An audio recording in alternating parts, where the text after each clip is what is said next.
इससे बड़ी शर्म, दुख और पीड़ा की बात नहीं हो सकती।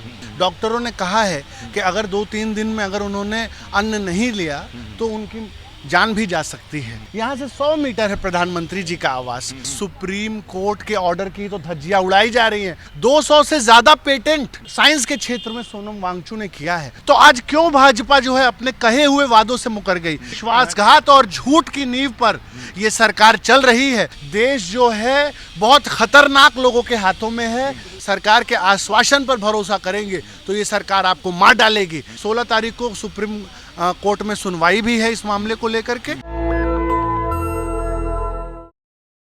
अभी हमें लद्दाख भवन पे और हमारे साथ बातचीत करने के लिए मौजूद हैं अतुल त्रिपाठी, जो कि किसान नेता हैं, सोशल एक्टिविस्ट हैं। और जिस प्रकार से सोनम वांगचुक यहाँ पिछले कई दिनों से अनशन पे बैठे हुए हैं और सरकार कोई बातचीत नहीं कर रही है, कोई विश्वास नहीं दे रही है, इनको क्या कहेंगे आप? देखिए, एक सरकार का भी रवैया बन चुका है। इतने शर्म, दुख और पीड़ा की बात, इससे बड़ी शर्म, दुख और पीड़ा की बात नहीं हो सकती कि एक व्यक्ति के हालात लगातार बिगड़ रहे हैं, उनकी तबीयत बिगड़ रही है। डॉक्टरों ने कहा है कि अगर 2-3 दिन में अगर उन्होंने अन्न नहीं लिया तो उनकी जान भी जा सकती है। आज यहाँ से प्रधानमंत्री कार्यालय कितना दूर है? यहाँ से 100 मीटर है प्रधानमंत्री जी का आवास। आज क्या प्रधानमंत्री जी मतलब इतने संवेदनहीन हो जाएंगे? मतलब हम इसकी कल्पना भी नहीं कर सकते कि 100 मीटर प्रधानमंत्री का आवास है। क्या प्रधानमंत्री आकर के मिल नहीं सकते हैं? और क्या मिलने के लिए अपने लोगों को नहीं भेज सकते हैं? या इस देश में लोकतंत्र है?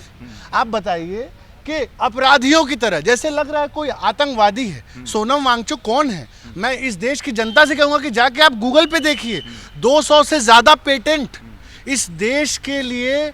ग्रीन तकनीक, कैसे इस देश को आगे बढ़ाया जाए, कितने अच्छे इनोवेशन शिक्षा के क्षेत्र में, साइंस के क्षेत्र में सोनम वांगचुक ने किया है। और आज सोनम वांगचुक क्या कह रहे हैं? भाजपा ने ही तो कहा था कि जिस दिन हमारी सरकार बनेगी उस दिन हम इसको 6 शेड्यूल में शामिल करेंगे और जो है स्टेटहुड लद्दाख को देंगे। तो आज क्यों भाजपा जो है अपने कहे हुए वादों से मुकर गई? क्यों बार बार विश्वासघात किया जा रहा है? आज आप सोनम वांगचुक से विश्वासघात करते हो, आप किसानों से विश्वासघात करते हो, आप नौजवानों से विश्वासघात करते हो। हर जगह विश्वासघात और झूठ की नींव पर ये सरकार चल रही है और इस देश की जनता खूब देख रही है। साहब पीड़ित है।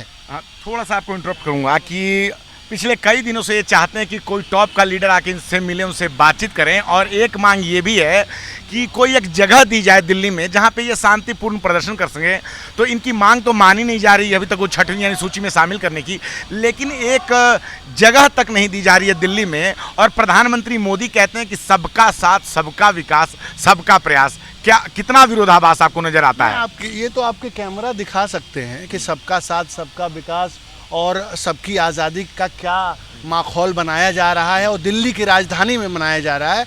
अभी तो कितना दबाव डाला गया, तब जाकर के बवाना थाने से 48 घंटे का अनलॉफुल डिटेंशन छोड़ा और फिर से डिटेंशन। ये डिटेंशन से कम नहीं है, ये जेल से कम नहीं है। आप दिखाइए कि वहाँ बैरिकेटिंग लगा करके, पुलिस लगा कर, अघोषित आपातकाल है। हम लगातार इस बात को कह रहे हैं कि देश आज़ाद नहीं है। देश जो है बहुत खतरनाक लोगों के हाथों में है, जो नहीं चाहते हैं कि किसी की भी आवाज़ उठे। कोई भी अगर अपने हक और अधिकार की बात करेगा उसको दबा दिया जाएगा, उसको कुचल दिया जाएगा, उसको जेल में डाल दिया जाएगा। और उसका सबसे बड़ा उदाहरण आपके सामने दिख रहे हैं सोनम वांगचुक। सोनम वांगचुक तो इतना सीधा आंदोलनकारी, इतना सभ्य आदमी हमने नहीं देखा। अभी भी वो कह रहे हैं कि हमको सिर्फ प्रधानमंत्री से मिला दो या अमित शाह से मिला दो या राष्ट्रपति से मिला दो। अगर इस देश का नागरिक अपने प्रधानमंत्री से भी नहीं मिल सकता है, अपने राष्ट्रपति से नहीं मिल सकता है, तो मैं नहीं समझता कि सही में ये अमृतकाल है। ये अमृतकाल नहीं है, ये मृतकाल है। क्योंकि इस अमृतकाल में अगर लोगों को रोका जाएगा, आंदोलनकारियों को रोका जाएगा, इस देश की सच्ची आवाज़ को दबाया जाएगा, कुचला जाएगा, तो मैं समझता हूँ कि इस देश की जनता इसको स्वीकार नहीं करेगी। क्या कहेंगे जिस प्रकार से पहले किसानों को रोका गया दिल्ली आने से पहले, अब जो है सोनम वांगचुक को जो है दिल्ली आने से पहले ही डिटेन कर लिया जाता है, जबकि संविधान आज़ादी देता है कि शांतिपूर्ण प्रदर्शन कर सकते हैं, कहीं आ जा सकते हैं, और जिस तरह से अनलॉफुल एक्टिविटीज़ के तहत इनको गिरफ्तार कर लिया जाता है और सुप्रीम कोर्ट कोई संज्ञान नहीं लेता है, तो ये कौन सी स्थिति है देश में? मैं तो आपसे कह रहा हूं कि सुप्रीम कोर्ट के ऑर्डर की तो धज्जियां उड़ाई जा रही हैं। सुप्रीम कोर्ट भी देख ले, माननीय जो हमारे चीफ जस्टिस हैं डीवाई चंद्रचूड़ देख लें कि इस देश में किस तरीके से सुप्रीम कोर्ट के निर्णय का माखौल उड़ाया जा रहा है। और ये क्या कह रहे हैं, शांतिपूर्ण ढंग से अपनी बात ही तो रखने के लिए जंतर मंतर को, तो इसमें तो सुप्रीम कोर्ट को जो है इंटरवीन करना चाहिए कि कोई आदमी अपनी बात भी नहीं रख सकता है इस देश में। और क्या मांग है छठे श्रेणी में, क्योंकि वो ट्राइबल इलाका है, वहाँ पर जो है उसको ग्रीन बेल्ट घोषित किया जाए। इसी की तो हम बात कर रहे हैं, वहाँ की ट्राइबल संस्कृति को जो है प्रिजर्व करने की बात कर रहे हैं, जो संविधान, जिसका बाबा साहब का संविधान सबको अधिकार देता है। और ये तो कैद खाना बना दिया है खुले आम। हम बार बार आपसे कह रहे हैं सर, और इस देश की जनता से भी हम कह रहे हैं कि आप देख लीजिए, आपको लग रहा है कि सब कुछ बहुत आज़ाद है, सबको प्रदर्शन करने की आज़ादी है, किसी को कोई आज़ादी नहीं है। धीरे धीरे, slowly and gradually the democracy of the country is being killed. The prime minister is not ready to listen to anybody in this country, whether they are farmers, whether they are activist, कोई भी। अच्छा, अभी राकेश टिकैत साहब भी आए थे, आप भी उनके साथ थे, क्या बात हुई? सोनम वांगचुक क्या कह रहे थे, उनसे क्या किस तरह की बातचीत हुई दोनों नेताओं में? देखिए, राकेश टिकैत जी ने स्पष्ट तौर पर कहा कि उनका खुला समर्थन सोनम वांगचुक जी के साथ है और कंधे से कंधा मिलाकर इस लड़ाई को हम लड़ने का काम करेंगे।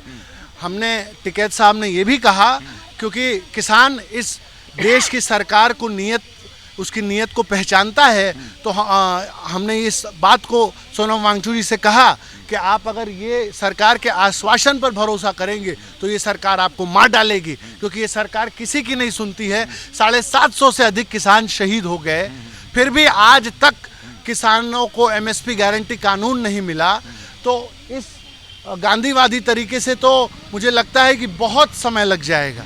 अच्छा, आप सोनम वांगचुक के साथ भी रहते हैं, क्या योजना है आगे? जिस तरह से सरकार तो नहीं सुन रही है, लेकिन सोनम वांगचुक भी अपना अनशन नहीं तोड़ रहे, तो उनकी योजना क्या है? देखिए, हमने कोर्ट का रास्ता अख्तियार किया है और पूरे इस आंदोलन को हम शांतिपूर्ण ढंग से गांधीवादी तरीके से ले जाना चाहते हैं। अम्बेडकर जी की विचारधारा को आगे ले चल के, गांधी जी की विचारधारा को आगे लेकर के इस आंदोलन को हम आगे बढ़ाना चाहते हैं। लेकिन ये सरकार उस विचारधारा को मानती नहीं है, इसीलिए वो बात नहीं कर रही है। इसलिए हमने 16 तारीख का भी कॉल दिया है।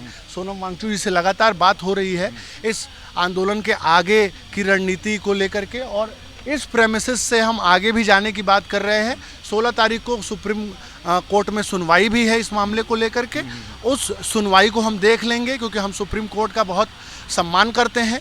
अगर उस दिन हमें जो है इजाज़त नहीं दी गई जंतर मंतर जाने की, तो आगे हम एक तीव्र रणनीति के साथ काम करेंगे और इस आंदोलन को पूरे देश में पहुंचाने का काम करेंगे। आपने हमसे बात की, बहुत शुक्रिया, धन्यवाद। तो हमारे साथ अभी अतुल जो है त्रिपाठी थे और बता रहे थे कि किस प्रकार से इनकी योजना है कि सुप्रीम कोर्ट में सुनवाई है 16 तारीख को, और उसके बाद भी अगर हमें इजाज़त नहीं मिलती है तब हम अपनी रणनीति और बनाएंगे आगे क्या करना। तो सोच लीजिए कि सुप्रीम कोर्ट तक जाना पड़ रहा है एक आम नागरिक को शांतिपूर्ण प्रदर्शन करने के लिए, जबकि संविधान ये अधिकार देता है देश के किसी भी नागरिक को कि आप कहीं भी शांतिपूर्ण प्रदर्शन कर सकते हैं। लेकिन सोनम वांगचुक के साथ एक सौतेला व्यवहार किया जा रहा है, ना ही कोई टॉप का लीडर आके इनसे मिल रहा है, ना ही इनकी मांगें सुनी जा रही है। लगातार इनका स्वास्थ्य गिरता जा रहा है, लेकिन कोई भी मेन स्ट्रीम मीडिया भी इस खबर को नहीं दिखा रही है। हम लगातार, जितने सोशल साइट्स वाले लगातार इनकी खबर को जो है कवर कर रहे हैं। इनको पुलिस ने 1 तारीख को ही डिटेन किया था, उसके बाद 2 तारीख को जब ये 2 अक्टूबर को इनको रात में जो है पुष्पांजलि अर्जित करवाया गया, उसके बाद इनको लद्दाख भवन पर लाया गया और अभी भी जो एक तरह से यहाँ पे डिटेन ही किया हुआ है, ऐसा समझ लीजिए। और एक शांतिपूर्ण प्रदर्शन के लिए जंतर मंतर की ये जगह चाहते हैं, तो अभी तक वो नहीं दिया गया। 16 तारीख को कोर्ट में सुनवाई है, आगे भी हम आपको इसमें क्या है मामला सारा आपको अपडेट करते रहेंगे। मैं रंजय कुमार, कैमरामैन आशीष के साथ, नेशनल दस्तक। धन्यवाद। नेशनल दस्तक की आपसे गुजारिश है कि अगर इसको बचाना चाहते हैं तो नेशनल दस्तक को सब्सक्राइब करने के लिए रेड कलर के सब्सक्राइब बटन को दबाएं, फिर बेल आइकन की घंटी दबाएं। नेशनल दस्तक को बचाने के लिए बहुत जरूरी है कि हर खबर को शेयर करें, लाइक करें, कमेंट जरूर करें।